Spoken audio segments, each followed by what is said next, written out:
Nickie Aiken. Thank you, Madam Deputy Speaker. Is it me or is it warm in here? That is one of the issues we've got to raise and get rid of the taboo of the menopause. How many of us have gone around most days of our lives in the last few years saying that? And I absolutely welcome the Honourable Member for Swansea East, who, as a fellow Welsh woman, I know you never mess with a Welsh woman, and I have to personally thank her for the support she's given me since I arrived in this place, because one of the first conversations we had was when I said to her, I'm having a nightmare menopause, I don't know what to do. And since then, you've been a great support to me, and I have missed our menopausal women exercise classes on a Tuesday. We need to bring those back. But, Madam Deputy Speaker, this is a very, very serious and timely discussion we are having.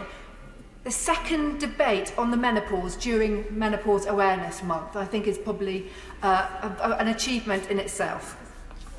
I absolutely believe it is now time that we do all talk about this, men and women. And I have to say, I've said this before, but the member for Totnes and the member for Eastleigh and the member for I can't remember up in Manchester, Hazelgrove, they have all been very supportive and talking about this issue to me personally, and that is a huge, huge difference to us women, and we've got to do more of that. I would also like to pay tribute to the Health Secretary we spoke here earlier. I spoke to him last week and I spoke to him earlier today, and he absolutely supports us in our wish to break down the taboos of the menopause and do more for women. And I do believe, from my own personal experience, that GPs need to have better training in this.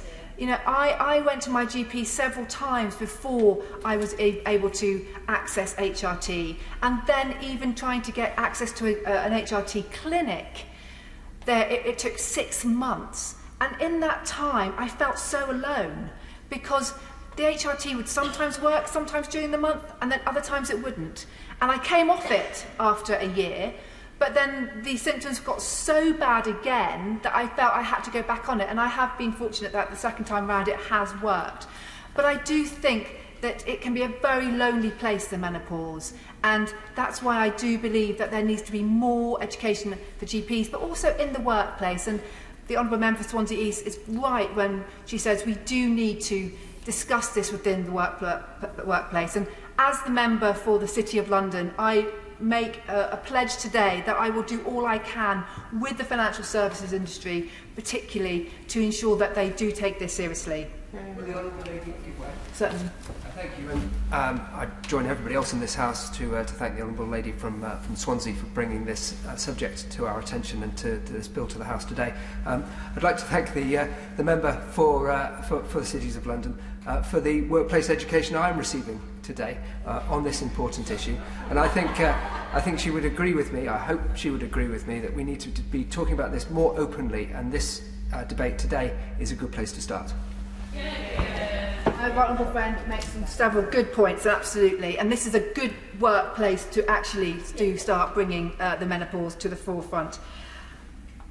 I think we've also got to start a public health campaign on this. We've got to ensure that it's not just women in their late 40s and early 50s who understand about the menopause, but women who are younger, who are going to be reaching it eventually, but also the men. It is important that our partners, our sons, our daughters, all understand what we are going through. And I'd like to pay tribute to my wonderful husband, Alex, who has been so supportive to me over the last 3 or 4 years. Because, as we all know, it can be hell for us, but also for those around us.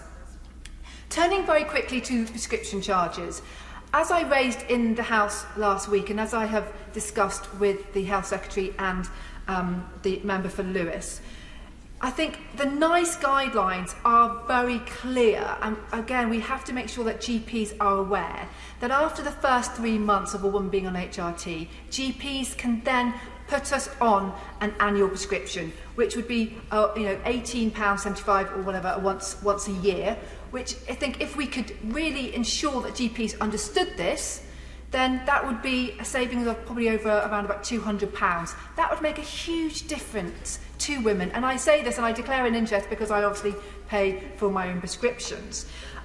So finally, I just want to say that thank the member for Swansea East again for bringing this. Thank the celebrities, Davina and Penny and Meg and all the other brilliant women, and also sites like positivity.co.uk. They are brilliant women who are really bringing Know Your Menopause to the front. So get on that website and learn as much as you can about the menopause, because I am part of the Menopause Revolution and I am absolutely proud to be a menopause warrior. Yeah.